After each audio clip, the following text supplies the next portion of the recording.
Let's be honest, it always helps to hear from someone that's learned the hard way, which is why in today's video we're going to share with you the 8 things that we wish we would have known or prepared better for before starting our Etsy shop.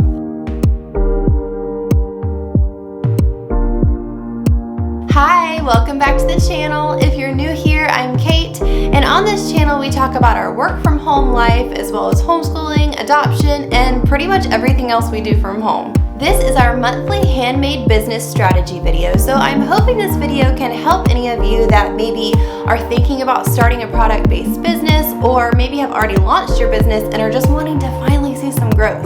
Today's video is in collaboration with my friend and fellow Etsy seller Jenny from Jenny's Wreath Boutique, so she's going to be covering the second half of the 8 points for the video. So you'll need to watch this video all the way through, and then at the end click over to her channel to watch the second half of the points.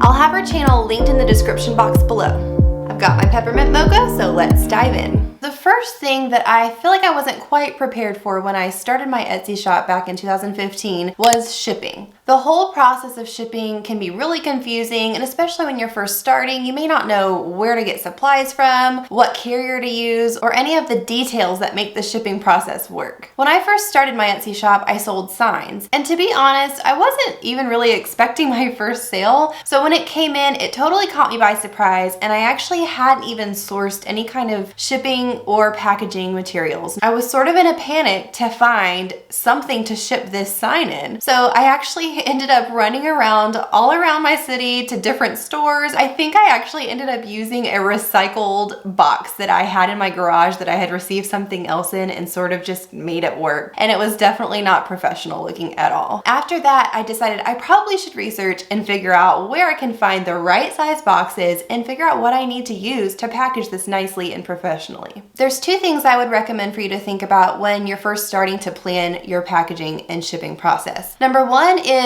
how big are the items that you're wanting to ship? And number 2 is, do you want to have your boxes branded or just have plain standardized boxes? There are a lot of great websites that you can order packaging and shipping supplies on, but I'm just going to give you a few that I use that I found to be really cost effective. If you're looking for something branded, which means that the box itself would actually have your logo and brand colors on it, one is uprinting.com and one is packlane.com. I'm going to link both of these in the description box down below so you can check them out, but these are really great options for your logo, unmistakable, really nice looking boxes. If you don't think you're quite ready for branded boxes yet and you're okay with just sending standard boxes, here are 3 great websites that I've used personally that are great places to start. One is, of course, Amazon.com. Number 2 is Uline.com, and number 3 is Papermark.com. I've used all 3 of these websites to order packing supplies and boxes from and have really been pleased with all of them. Another thing that I didn't realize until I later did some research was the difference in carriers. If you're doing your shipping through Etsy, you have to use either USPS or FedEx. They both offer a wide variety of shipping options, but I would recommend looking into each to see which one would work better for your type of products. We actually use both USPS and FedEx for different types of products. We use USPS for our smaller packages, which would be our jewelry and accessories and wreath inserts, and then we use FedEx for our larger packages, which would be our full-size wreaths. We found this to be the most cost-effective way for the products that we sell, but again, it'll vary depending on what size boxes or packages that you're using. Now, in the beginning, when I first started my Etsy shop, I pretty much made a trip to the post office every single day, and it really was tiring and exhausting. And I finally found out that they offer home pickup, which revolutionized my whole process. USPS and FedEx both offer a home pickup option, which is amazing because then you're not having to run back and forth from the post office every day. You can just schedule the pickup and put your items outside of your door for them to come pick up at whatever time each day they come. Now, the home pickup for USPS is completely free. All you have to do is just go on USPS.com and schedule the pickup for the day that you want it. FedEx does charge for their home pickup, and it's either charged by individual package or by week. So if you don't have that many items going out, I would recommend starting with the per item pickup, and then as you grow and you do have a lot of packages going out, to move to the weekly. We currently have a daily scheduled pickup with FedEx, and we pay $15 a week. The last thing I have to mention when we're talking about shipping is my label printer, my Dymo. This thing is amazing. I'll have my Dymo linked below in case you want to check it out, but I would totally recommend you investing in one of these machines as it will save you so much time. The second thing that I wish I would have known before starting my Etsy shop is how to make my photos look professional without any pro equipment. I didn't know at the time that you can actually take really awesome professional looking photos even with just your phone. I'm a little embarrassed to say that when I first started my Etsy shop, my pictures were terrible. I wish I would have researched a little bit more in the beginning to realize that there really were some easy, simple techniques that I could have done to make my photos look more professional and quality. If you're in the place that I was a few years ago, I just want to give you a couple tips to help you out because it really is not that hard. And if you focus on some of these things, I guarantee you it's going to level up your shop.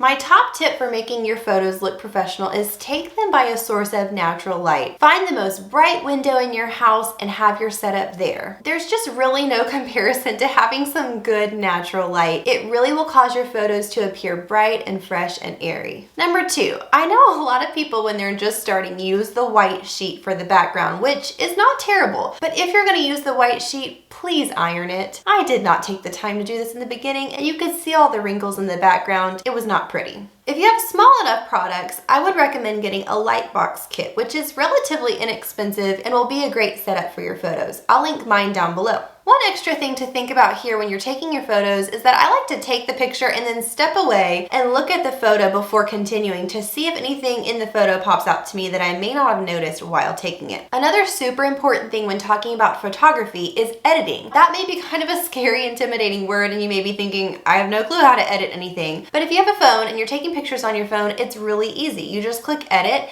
and then there's 2 things I would recommend that you edit, the brightness and the crop. Etsy allows you to have 10 listing photos for each listing, so I would recommend having some photos that are more zoomed in, some that are from farther away, some staged, some not staged, some lifestyle. Just have a great variety. You also want to make sure that your shop appears very cohesive. You want all of your listing photos to have either the same style or a complementing style. Moving on to the third thing that I wish I had known or prepared for better when first starting my Etsy shop. I wish I would have prepped my items and had them ready to launch for upcoming holidays. When I first started my Etsy shop, I would kind of procrastinate and not really plan ahead for the upcoming seasons and holidays. I wouldn't think about it ahead of time and then it would be like right on me. Fall's there, Christmas is there, Mother's Day, and I wouldn't have anything ready or prepped. I would be last minute trying to throw something together and get the listing up, and by the time I would finally have launched the product, it would be too late. The peak for that holiday would have passed and I would have gotten no sales. I started to learn that I needed to think ahead and plan a season ahead. I started thinking about fall and Christmas items in the summer. And right after the new year, I would already start prepping for spring and fall. When I would actually take the time to plan ahead, it gave me so much more room and space to create quality products and not feel rushed in getting the listing up. I would recommend you start trying to think more in this way and maybe write down your top 5 or 6 holidays throughout the year that you want to target and decide when you need to start prepping for those items. It should probably be at least 2 or 3 months before. Okay, y'all,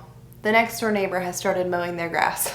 So I'm just gonna keep filming, and I'm sorry if y'all hear them mowing in the background. Hopefully you can still hear me clearly. The fourth thing that I wish I would have prepared for better is how to get your first sales. In the beginning, it can be really slow before you've started making consistent sales, and there are a few things you need to think about to help these first sales come in. The first thing here is to have a plan. You really can't just wing it. You need to have an idea of your marketing strategy and how you will get the word out about your products and your new Etsy shop. It can be really easy to create a few things, put the listing up, and then just kind of throw it out there and hope for the best. But if you have a specific plan on how you're going to market your shop, it will help you greatly. To prepare for making these first sales, there's one critical question. This can be a really hard question to ask yourself because it does really require some honest searching. But here's the question. Is the product that I'm making really in demand? The answer to this question is everything. You may have a product that you love making, that you really enjoy as your hobby, but if the type of product itself is not in demand, you won't make the sales. Here's another question. If my product really is successful and it really takes off, do I have the type of equipment and materials that I need to continue this on a long-term basis? When you think this way, you're thinking more about scaling your business to a larger degree and sustaining ongoing success and growth within your shop. Once you've decided, yes, my type of product is in demand, it's a great product to offer, and yes, I do have the equipment and materials necessary to sustain long-term growth, then the next crucial step is to do SEO research. I've talked a little bit more in depth about SEO and how to do SEO trend research in this video that I'll link above here, but for now I'll just let you know SEO is your tags and your titles, and it's basically how the Etsy algorithm knows to place your product in the search results when a customer goes on to find a specific type of item. Okay, I have 2 extra secret pro tips for you guys. Okay, they're not really that secret, but I guarantee if you put these tips into action, they will totally boost your sales. The first tip is to make sure that you're filtering all your sales in the beginning through Etsy. It's common when you're just starting to only really be getting sales from family and friends and people that you know, and it can be tempting to say, oh yeah, just give me cash or just PayPal me. But if you filter every single sale through your Etsy shop and actually ask the people buying your products to buy them through your Etsy listing, every single sale that you get on a listing boosts that listing in the search. And here's the second top secret tip. Are you ready for this? You need reviews to boost your shop. Every 5-star review you get helps your relevancy in the Etsy algorithm. So what can you do to start receiving these 5-star reviews? Include a message for each buyer in both your confirmation email and your packing slip. A lot of times customers want to leave feedback, but they just get busy and forget. So if you're reminding them in 2 different places, they're likely to come back and leave their review. You can create your custom message for both of these in your Etsy settings. And if you want to go even one step further, you actually have the option to offer a discount for returning customers. This will be attached to the confirmation email they get after ordering something. So there you have it. Those are the 4 things that I wish I had known ahead of time and prepared a little bit better for before starting my Etsy shop. Now, if you want to know the other 4 things to complete the 8 tips, make sure to hop over to Jenny's page at Jenny's Wreath Boutique. I'll link it here and down in the description box below, but she has so much wisdom and experience. You're gonna want to hear her 4 tips as well. If you learned something or enjoyed this video, please would you do me the favor of hitting that like button and consider subscribing to our channel. It really helps us out. And if you're interested in seeing some of the behind the scenes of our life as a work from home, homeschooling, adopted family, then make sure to click to our channel and check out our different playlists. Thanks so much for watching, and I'll talk to you very soon.